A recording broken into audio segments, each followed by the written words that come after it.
On me demande souvent un bouquet comme si j'étais allée le cueillir dans la nature. Et ben voilà, on y est quoi.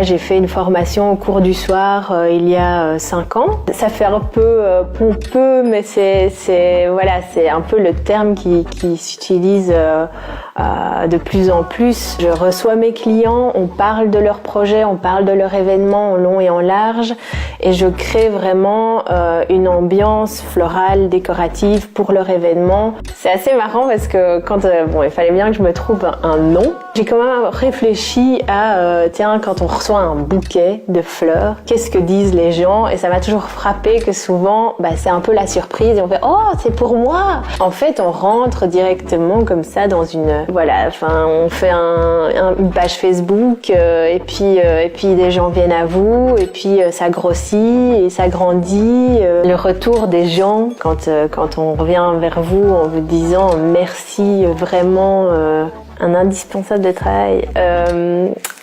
Mon sécateur, j'ai souvent des restes de fleurs. Il faut garder en tête d'évoluer, se former aussi, ça c'est important, redevenir une petite main et voilà, pour en apprendre plus, il faut que ça bouge quoi. Je dirais le bouquet de mariée, c'est quand même quelque chose de...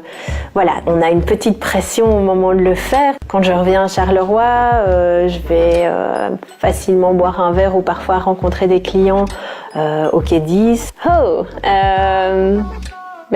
Épuré quand même.